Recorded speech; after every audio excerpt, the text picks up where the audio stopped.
Baik, Assalamualaikum warahmatullahi wabarakatuh. Di sini kami akan membacakan hasil diskusi kami, yaitu dengan judul penggunaan bakteri Streptococcus thermophilus dan Lactobacillus bulgaris dalam pembuatan yogurt. Kami dari kelompok 8 dengan nama Aditya Waskita Nugraha dengan NIM 20.231 sama Hasnasari 20.235, Anissa Ulmuna dengan NIM 20.236, dan saya sendiri Nur Fatihah Izlin 20.239.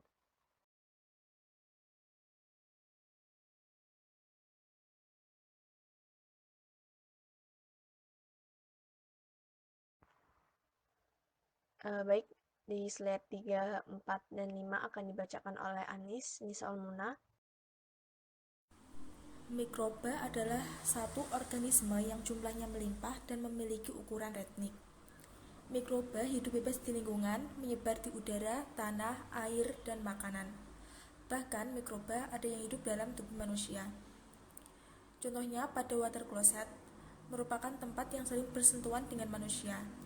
Diketahui memiliki jumlah mikroba yang melimpah karena faktor lingkungan yang memungkinkan berbagai mikroba dapat tumbuh dan berkembang biak dengan baik.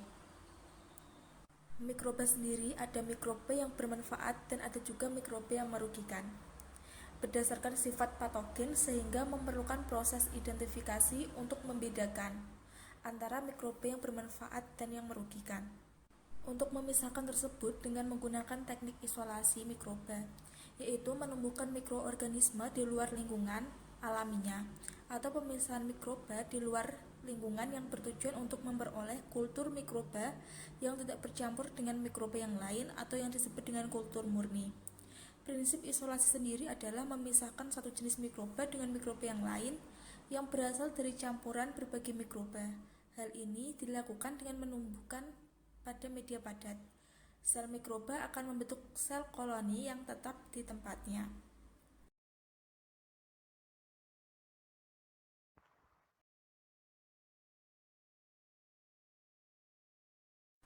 Selanjutnya, salah satu jenis mikroba yang bermanfaat adalah bakteri asam laknat. Bakteri asam laknat sendiri adalah bakteri yang mampu mengkonversi laktosa menjadi asam laknat, sehingga total asam yang ada di dalam yogurt meningkat dibandingkan dalam susu yang sebelum difermentasi. Kelompok bakteri dari asam laknat sendiri adalah Lactobacillus, Bifidobacterium, dan Streptococcus. Merupakan kelompok bakteri yang mempunyai kemampuan untuk mengubah karbohidrat menjadi laktosa dan glukosa melalui proses fermentasi menjadi asam laknat dengan jumlah yang banyak, sehingga asam laknat sendiri menjadi meningkat dengan bertambahnya gula atau glukosa.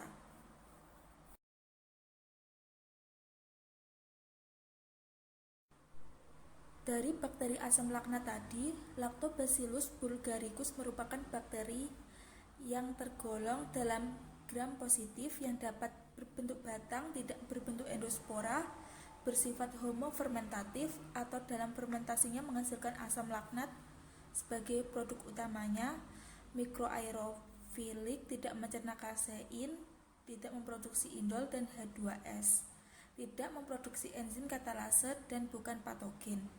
Untuk kondisi optimumnya pada pertumbuhannya adalah pada pH 5,5 dengan suhu 37 derajat Celcius. Bakteri Lactobacillus bulgaricus sendiri digunakan sebagai starter dalam pembuatan yogurt.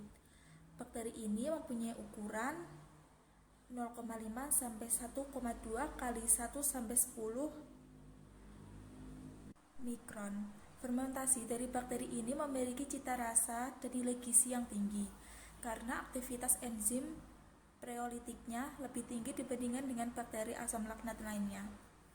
Adapun klasifikasi dari Lactobacillus bulgaricus adalah kelasnya yaitu kelas Bacilli, ordonya Lactobacilliae, familinya Lactobacilliae, genusnya Lactobacillus, spesiesnya Lactobacillus delbrueckii, dan subspesiesnya adalah Lactobacillus delbrueckii bulgaricus.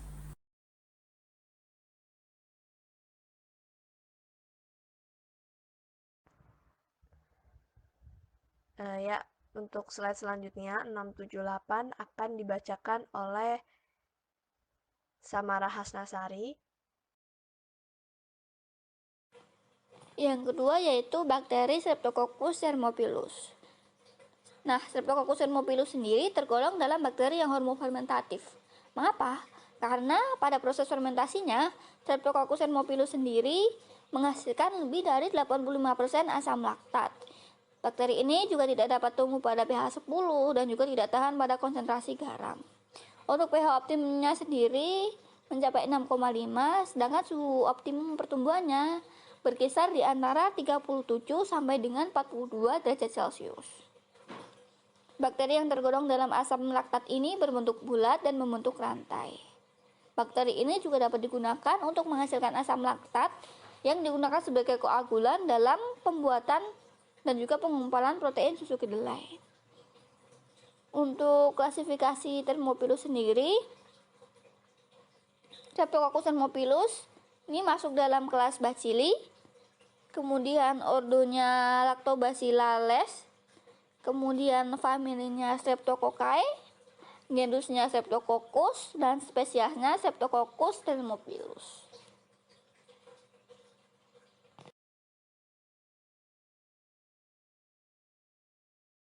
Nah, untuk selanjutnya yaitu mengenai peran atau manfaat dari bakteri Streptococcus thermophilus dan juga Lactobacillus burgharicus. Bakteri Streptococcus thermophilus bermanfaat untuk meredakan gejala intoleransi laktosa, menurunkan asam lambung, serta gangguan pencernaan lainnya sehingga sangat cocok dalam proses pembuatan yogurt.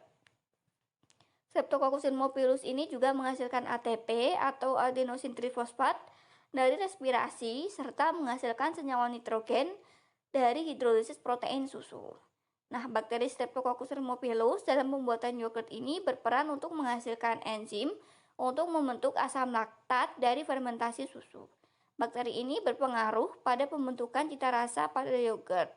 Nah, selanjutnya yaitu bakteri Lactobacillus burgharicus. Nah, bakteri ini itu bermanfaat untuk memproduksi berbagai jenis yogurt. Selain itu juga membantu untuk memecah laktosa serta membantu perkembangan bakteri baik lainnya, mempertahankan kekebalan terhadap penyakit, mengontrol kadar kolesterol, serta efektif dalam proses metabolisme lipid dan juga berperan untuk menghambat pertumbuhan mikroorganisme patogen yang berbahaya pada saluran pencernaan. Bakteri ini dalam pembuatan yogurt berperan untuk membentuk atau membuat aroma. Bakteri ini mempunyai berbagai manfaat lain untuk manusia, yaitu 1. Meningkatkan kemampuan usus besar menyerap zat mutagenik dan mencegah kanker. Kemudian yang kedua, meningkatkan kekebalan tubuh dengan kandungan zat anti tumor. Yang ketiga yaitu untuk diet sehat karena memiliki kandungan gizi yang sangat tinggi, sedangkan kandungan lemaknya justru rendah. Kemudian menurunkan risiko infeksi kandida pada penderita diabetes. Lalu yang terakhir mencegah osteoporosis.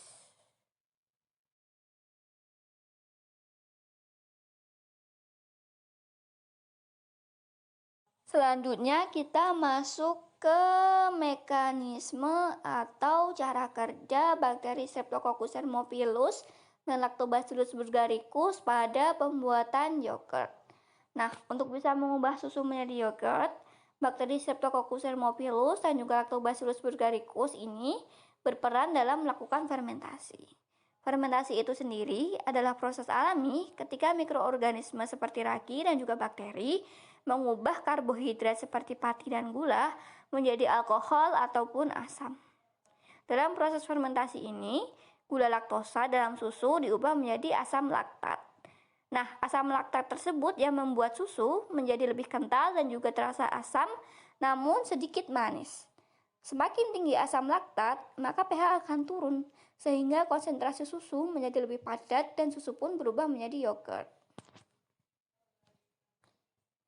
Bakteri Streptococcus thermophilus berkembang biak lebih cepat dan menghasilkan baik asam maupun CO2. Asam dan CO2 yang dihasilkan tersebut kemudian merangsang pertumbuhan dari bakteri Lactobacillus burgharicus. Di sisi lain, aktivitas proteolitik dari Lactobacillus bulgaricus memproduksi peptida, penstimulasi, dan juga asam amino untuk dapat dipakai oleh Streptococcus thermophilus. Bakteri-bakteri Streptococcus thermophilus dan juga Lactobacillus bulgaricus bertanggung jawab terhadap pembentukan tekstur dan juga rasa dari yogurt.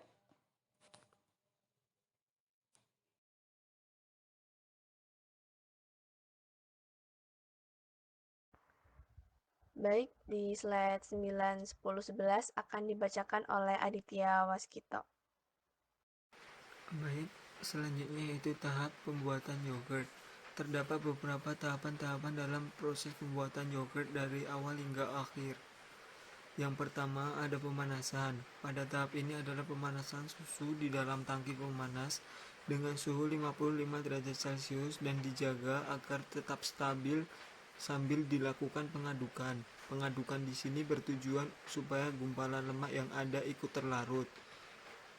Tahapan yang kedua yaitu homogenisasi. Proses homogenisasi ini berfungsi untuk memperkecil globula lemak atau memecah lemak yang menggumpal dengan menggunakan suhu 55 derajat Celcius dan tekanan 150 atm selama 25 menit. Yang ketiga yaitu pasteurisasi. Tahap pasteurisasi ini dilakukan sama seperti tahapan pemanasan, yaitu memanaskan susu kembali dalam tangki pemanas yang telah disterilisasikan dengan air panas. Kemudian dialirkan susu dari alat homogenisasi. Namun yang membedakan antara tahapan ini dengan tahapan pemanasan yaitu menggunakan suhu yang lebih tinggi. Yang keempat yaitu penurunan suhu. Setelah tahap pasteurisasi dilakukan, panas diturunkan hingga suhunya 45 derajat Celcius. Penurunan suhu susu di tangki pemanas dengan mengalirkan air dingin di bagian luar tangki, seperti diselimuti air dingin. Tahapan selanjutnya yaitu pencampuran kultur. Tahap pencampuran kultur ini dilakukan dalam tangki pemanasan. Pencampuran kultur ini dilakukan pada saat suhu dingin atau suhu 40 derajat Celcius agar kultur tidak rusak. Penambahan kultur ini bertujuan untuk membuat lemak dan kandungan dalam susu akan tercampur. Tahapan selanjutnya yaitu inkubasi. Tahap inkubasi dengan cara susu dimasukkan dalam tangki yang berada di ruang inkubasi menggunakan selang. Setelah itu didiamkan dengan suhu 30 derajat Celcius dan RH 80-90. Tahap inkubasi ini dilakukan selama 16 jam. Tahapan selanjutnya yaitu pencampuran gula. Setelah dilakukan inkubasi, kemudian dipindahkan ke dalam alat serpam. Alat ini berfungsi untuk mencampur susu dan dengan bahan tambahan yaitu gula, dengan mencampurnya hingga homogen. Untuk tahapan yang selanjutnya yaitu pencampuran warna. Yogurt dipindahkan ke tangki homogenisasi untuk diberi warna dan perasa, lalu dilakukan pengadukan hingga warna merata ke seluruh yogurt. Pencampuran dianggap merata apabila warna yang tampak di permukaan yogurt tidak ada yang menggumpal.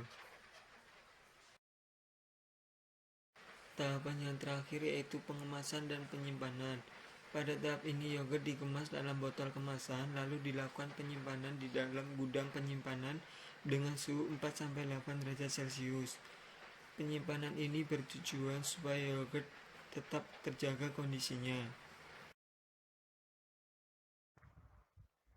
Baik, dari materi yang telah kami sampaikan, didapatlah kesimpulannya bahwa kelompok bakteri asam laktat seperti Lactobacillus, Bifidobacterium, dan Streptococcus merupakan kelompok bakteri yang mempunyai kemampuan untuk mengubah karbohidrat seperti laktosa dan glukosa melalui proses fermentasi menjadi asam laktat dalam jumlah yang banyak, sehingga asam laktat tersebut menjadi meningkat dengan bertambahnya gula atau glukosa. Bakteri asam laktat ini merupakan bakteri yang mampu mengkonversi laktosa menjadi asam laktat, sehingga total asam dalam yogurt meningkat dibandingkan dalam susu sebelum difermentasi.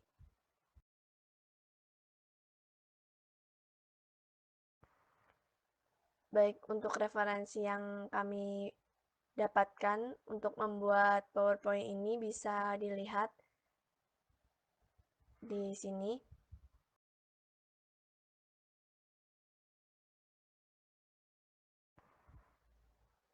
Sekian presentasi dari kami. Apabila ada kesalahan dalam bertutur kata, kami memohon maaf. Terima kasih. Wassalamualaikum warahmatullahi wabarakatuh.